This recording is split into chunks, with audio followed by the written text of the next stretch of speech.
बच्चों, आज जो हम लोग हैं frustum of a cone new topic start करेंगे।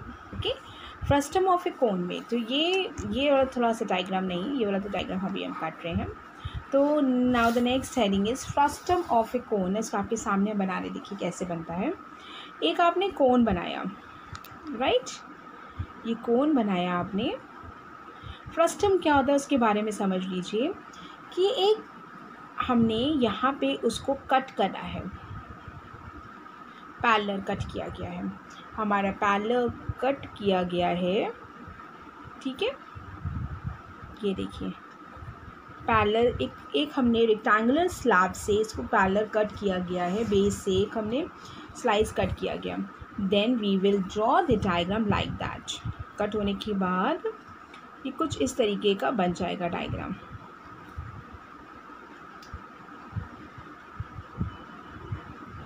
देख रहे हैं आप लोग, ये इस तरीके का कुछ डायग्राम बन जाएगा। This is to separated part हो गए। The first is cone and the another is, तो नेक्स्ट जो पार्ट मिलता है this is called the frustum of it. Frustum, this is called the, ये होता है फ्रस्टम। फ्रस्टम भी कह सकते हैं, इसको बकेट भी कहते हैं। ग्लास के शेप का भी होता है ये frustum. Frustum of a glass बोल रहे थे, ग्लास लिख दिया, ग्लास लिख दिया। फ्रस्टम ऑफ अ कोन, इसको लिख सकते हैं अ कोन स्लाइस्ड बाय अ प्लेन, एक प्लेन से काट दिया गया है, पैरेलल टू बेस। और क्या है ये, the two parts separated, the two parts separated है। ठीक है, तो ये हेडिंग हम यहाँ लिखकर आपको बता रहे हैं, फ्रस्टम ऑफ अ कोन। तो ये यहीं से स्टार्ट कीजिएगा आप लोग का, ये मेन हेडिंग यहाँ से स्टार्ट होती है। आज की डेट मेंशन कर लीजिएगा आप लोग और इसको स्टार्ट कीजिएगा। ठीक है, तो ये फ्रस्टम ऑफ ए कोन है कि इसको एक प्लेन स्लाइस से कट किया गया। कट करने के बाद ये आधा आधा इसका जो नीचे वाला portion that is called the frustum कह सकते हैं, बकेट कह सकते हैं, इसको कहा जा सकता है। जैसे कि ग्लास आपको कैसा होता है, like that. For example glass, देख रहे हैं आप लोग ग्लास हमारा, ये देखिए ग्लास इस तरीके होता है ना शेप का ग्लास, लाइक दैट। इसमें पानी भरा हुआ है, ये देखिए पानी भर दिया हमने, ये ग्लास बनाया हमने। ठीक है, तो ये क्या बकेट की शेप का है ना, बकेट कह सकते हैं, फ्रस्टम कह सकते हैं, that is called frustum of a cone. ठीक है, इसके फॉर्मूले अलग अलग होते हैं, इसके फॉर्मूले थोड़े डिफरेंट होते हैं, ध्यान रखिएगा।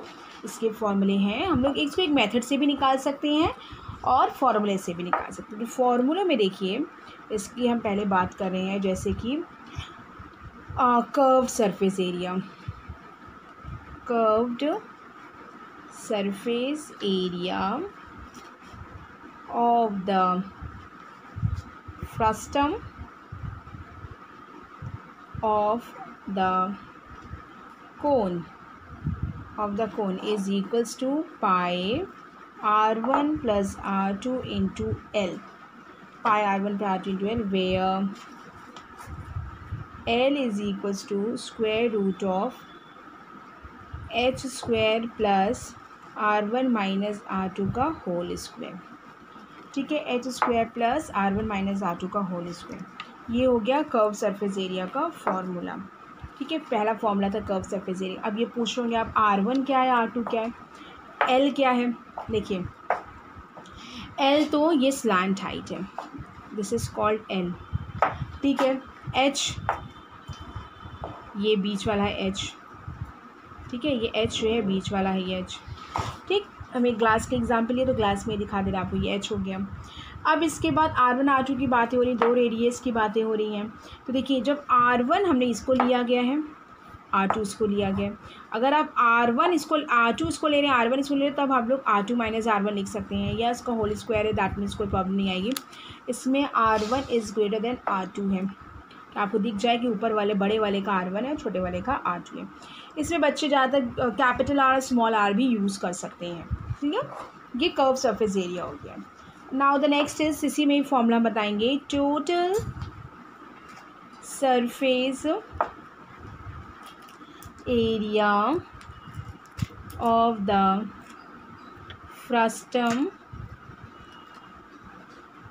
Of the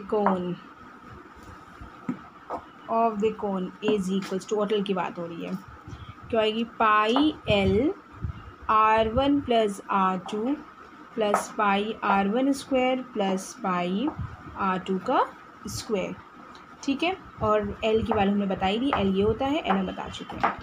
now the next is volume of the frustum of the cone is equals to 1/3 pi h, यहाँ लिख दिया R1 square plus R2 square plus R1 R2। Is that clear? ये इसके वॉल्यूम, ये तीनों फॉर्मूले हो गए फ्रस्टम के। Clear children? एल हमने आपको बता दिया, एल यही निकाला जाएगा।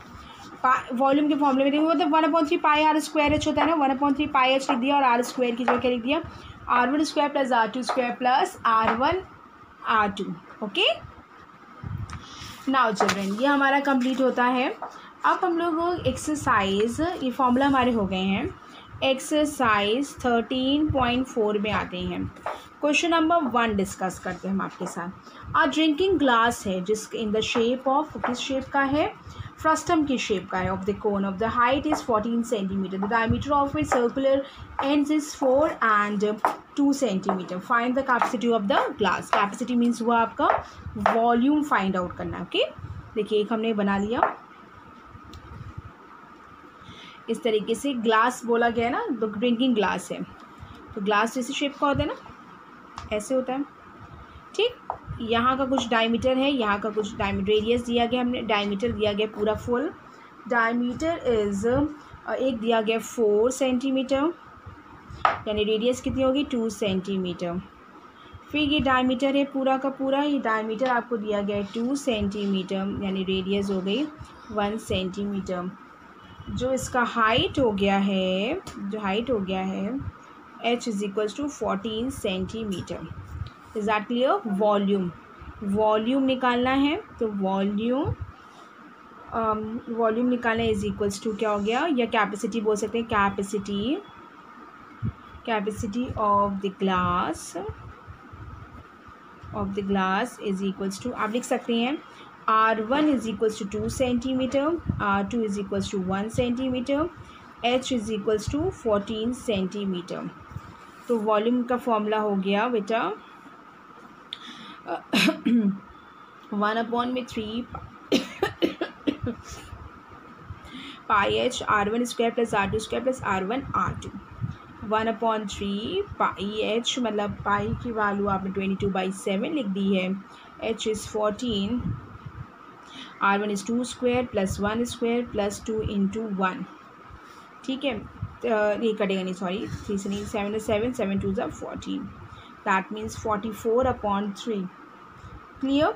2 square is 4, 1 square is 1 and 2, 4 5 6 7, 44 into 3 into 7।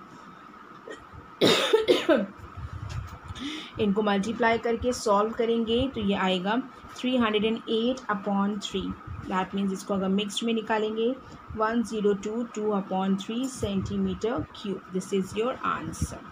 फॉर्मूले याद होंगे तो डायरेक्टली ये बहुत ईजिली फॉर्म में निकल आएगा frustum. Okay, now the next is question number 2। Question number 2 है, the slant height of A frustum is 4 centimetre and the perimeter of the circular and is, ये भी 18 centimetre and 6 centimetre. Find the curve surface area of the frustum. तो slant height जो आपको दी गई है 4 centimetre और जो 2 पाई R1 दिया गया, सरकमफ्रेंस दिया 18 दिया गया है, जिसके कारण R1 आपकी वैल्यू आई 18/2 पाई, ठीक है। इसको लिखा जा सकता है पाई R1 इज इक्वल्स टू 9 लिख सकते हैं हम लोग। सेम एज यहाँ दिया है पाई R2 की वैल्यू कुछ दी गई है, वो कितनी 2 पाई R2 की वैल्यू दी गई है आपको टू पाई आर टू की दी गई है, एक 18 और एक 6 है, तो पाई आर टू की वैल्यू कितनी होगी बेटा 3 सेंटीमीटर। ठीक है, अब क्या कहते हैं curve surface area of the frustum जो है formula, curve surface area of frustum, आप फुल लिखेंगे प्लीज़, हमने शॉर्ट में लिखा है पाई R1 plus R2 into L already दिया गया, नहीं दिया हो गया तो हम लोग निकालते, लेकिन दिया गया है तो इसको पाई R1 प्लस पाई R2 लिख सकते हैं बेटा इंटू एल। पाई R1 आपके पास पूरा है 9 और पाई R2 आपके पास पूरा है 3 इंटू एल की वैल्यू कितनी है 4, 9 प्लस 3 हो गया 12 into 4 that means 48 centimetre square. ठीक है, this is your answer. Now the next question number 3rd. Now the next question. A fetch and the cap used by the trucks is a shape like the frustum of the cone. It's the radius of the coupling. एक कोई cap है, इस तरह की cap ली गई है, कुछ designer होगी कैप, जिसका जो किस शेप की है बच्चों, फ्रस्टम के शेप की रखी गई। कैप तो इस टाइप से होती है ना,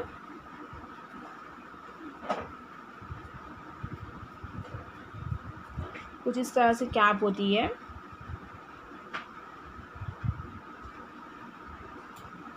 ठीक है, ये है, तो ये हो गया। अब क्या है, इसमें कह रहा है जो रेडियस दिया गया है of the upper and the slant height is 15 centimetre, R1 is 10 centimetre, R2 is 4 centimetre, L is 15 centimetre. Surface area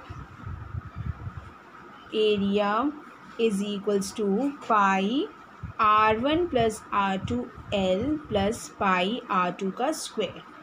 क्योंकि जब कैप है बेटा, हमने ऐसा क्यों किया गया, क्योंकि एक साइड से तो पैक होगी ना, दोनों साइड से ओपन तो होगी नहीं, तो सरफेस टोटल नहीं लगाया, टोटल लगाते तो उसमें एक हमें माइनस करना पड़ता ना, तो हमने क्या किया, कर्व सरफेस एरिया का फॉर्मूला लगा के उसमें हमने एक पाई R2 का स्क्वायर ऊपर से पैक कर दिया, कैप को पाई R2 का स्क्वायर को बंद कर दिया, यानी कि ऐड ऑन कर दिया। ठीक है, पाई की 22/7, R1 is 10, R2 is 4, L की वैल्यू है 15 इंटू पाई इज़ 4 का स्क्वायर, 22/7 इंटू 14 इंटू 55, ये प्लस है। ठीक है, प्लस 16 पाई, 2 हो गए 30 हो गया, 22 इंटू 30 प्लस 16 पाई, पाई को रख सकते हैं हम लोग यहाँ पर भी, इसको 660 प्लस 16 इंटू 22/7, 660 प्लस 352/7, एलसीएम हो गया आपके पास 7, 4620 प्लस 352, ये हो गया 4972/7, दैट मीन्स 7102/7 सेंटीमीटर स्क्वेयर। ठीक है, ये आपका आंसर हो गया। क्लियर, तो ये हो गई क्या, सरफेस एरिया निकालना था, हमने सरफेस एरिया निकाल लिया है। Hence the area material and use for the making to its, कितना यूज़ किया गया इतना। ठीक है, now the next question number is question number 4। देखिए उसमें क्या लिया, a container open from the top is made of the metal sheet, एक कंटेनर जो ऊपर से ओपन है in the form of the frustum के फॉर्म में, कोन फिर 16 सेंटीमीटर का है, इसका height, radio of the upper and the lower portion is 8 centimetre and 20 centimetre respectively, find the container at the rate is, इतने पर litre दिया, also find the cost भी निकालनी है, तो पर सेंटीमीटर स्क्वायर, मतलब हमें एरिया भी निकालना है और इसका वॉल्यूम भी निकालना है।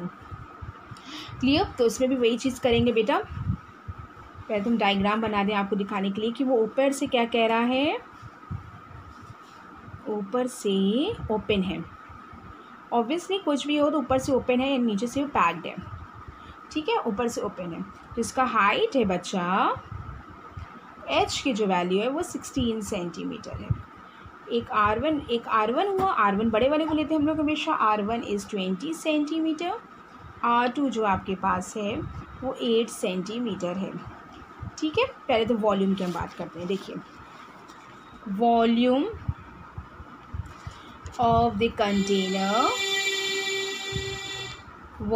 the container is equals to 1/3 pi h R1 square plus R2 square plus R1 R2।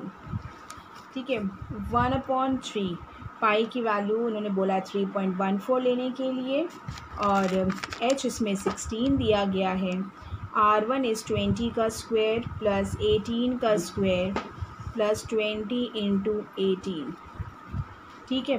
1/3 3.14 into 16, 400 plus 64 plus 160। 1/3 3.14 into 16 into 624। तो इसमें सॉल्व करेंगे 3.14 इंटू 16 इंटू 208। इसको सॉल्व किया 10449.92 सेंटीमीटर क्यूब। इसको लीटर में कन्वर्ट किया 10.44992 litre. Therefore, cost of the milk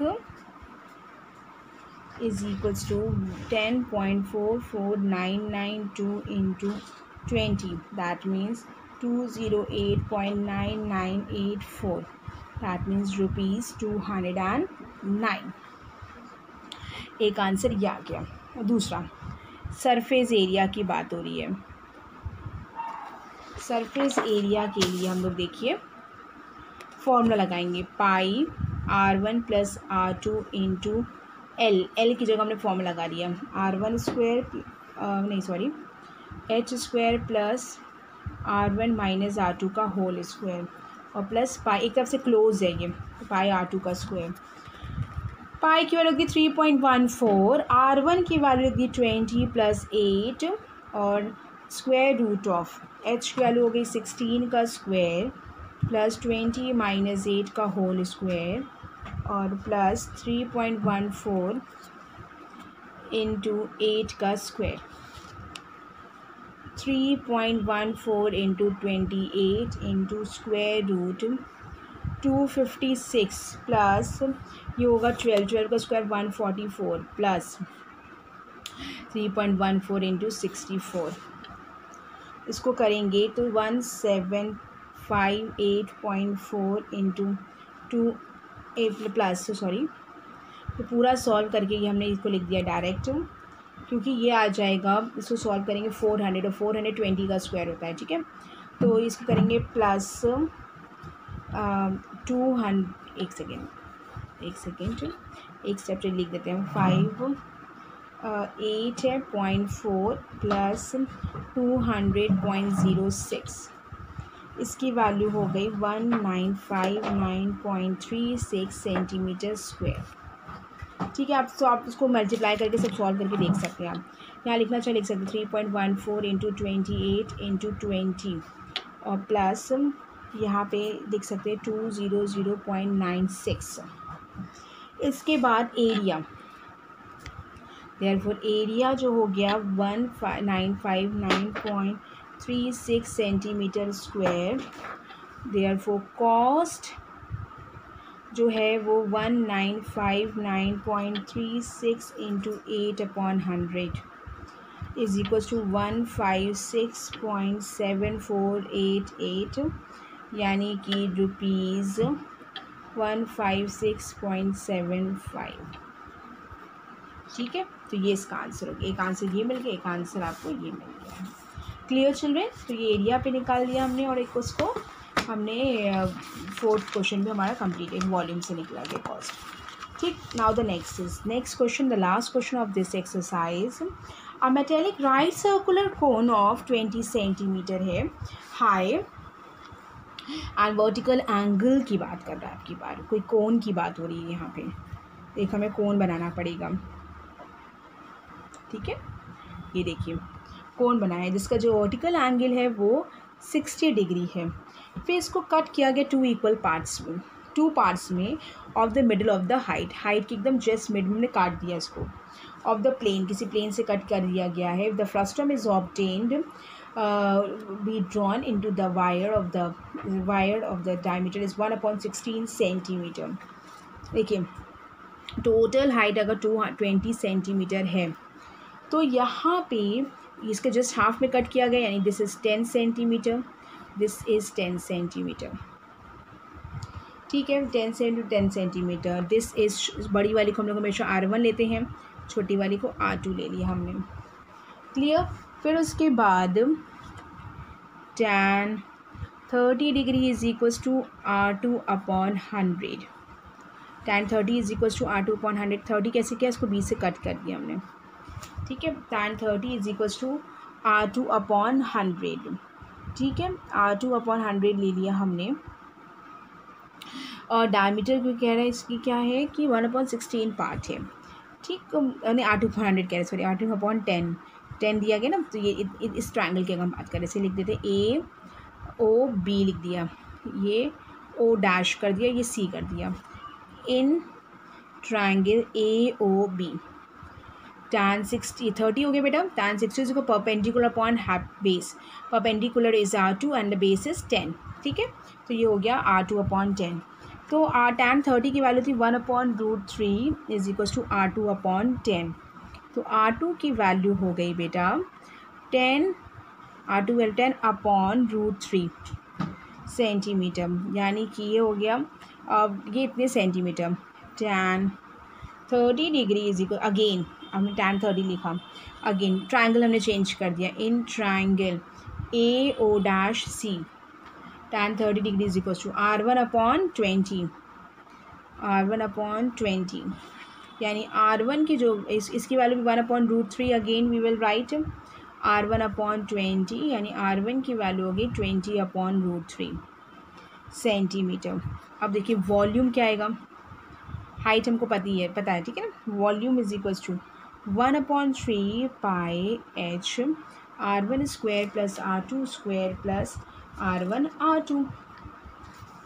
clear. 1/3 pi की value 22/7, H की वैल्यू आपको 10 दिया गया है फर्स्ट टर्म के लिए, 20/√3 का स्क्वायर प्लस 10/√3 का स्क्वायर प्लस 20/√3 इंटू 10/√3। ठीक है, अब इसमें वैल्यू आई, देखिए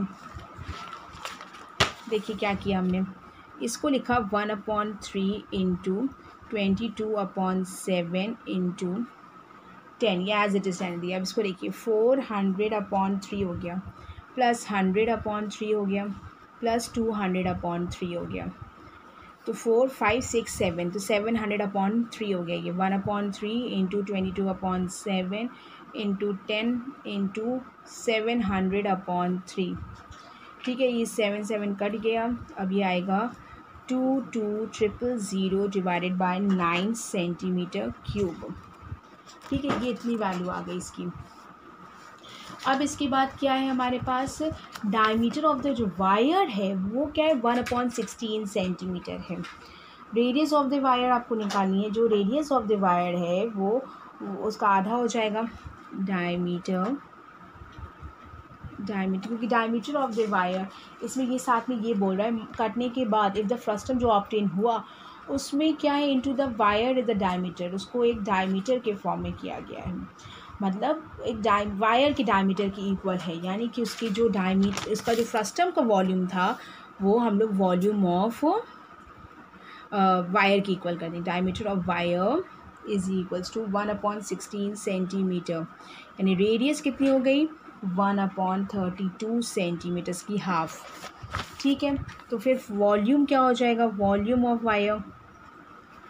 wire is equals to pi R square H हमने यहाँ कैपिटल ले लिया है, पाई की वैल्यू मैंने दी 22/7, R की वैल्यू हुई आपकी, R की वैल्यू 1/32 का स्क्वायर और H ही रहने दिया। इसको जब सॉल्व करेंगे बेटा तो 122/7 इंटू 32 इंटू 32 किया, 11 11 2 अंदर 2 अंदर 2 2 अंदर 2 2 6 12 H, तो ये हो गया 11/7 इंटू 32 इंटू 16 इंटू H। आप चाहे तो सॉल्व करें या तो छोड़ भी सकते हैं। ठीक है, अकॉर्डिंग टू द क्वेश्चन क्या हो जाएगा, volume of wire is equals to volume of frustum। तो वॉल्यूम ऑफ वायर की वैल्यू हो गई 11/37 into 32 into 16 into H is equals to, first term का कितना था आपने निकाला था 22,990/9। तो एच की वैल्यू कितनी हो गई 22,000 into 7 into 32 into 16 divided by 11 into 9। Is that clear? तो आपने ये कट किया 1 1 ज़ा 0 0 0 0। तो एच की जो वैल्यू आ गई बेटा 7168000/9 सेंटीमीटर आई। यानी इसको डिवाइड किया अगर एच को तो हमें मिल गया 796,444.44 सेंटीमीटर। एच की जो वैल्यू आ गई 7964.4 मीटर, यानी कि hence length of the wire, आप इसके जगह एल भी यूज़ कर सकते हैं, is 7964.4 metre. Is that clear children? I hope कि आपको क्लियर हो गया होगा। This is your answer. ठीक है, चैप्टर फिनिश, एक्सरसाइज फिनिश। आपके लिए मोस्ट इम्पॉर्टेंट ये है कि आप लोग इसकी एग्जाम्पल्स और इसी एक्सरसाइज को अच्छे से कीजिए। इसके एक्स्ट्रा क्वेश्चन करने से बेटर है कि आप इसको कीजिए। हम देंगे लेकिन आज नहीं देंगे, पहले आप इनको अच्छे से पढ़ लीजिए, इनको रिवाइज कर लीजिए, इनकी एग्जाम्पल्स कर लीजिए, then after I will give in to the sub extra questions. Okay, thank you girls.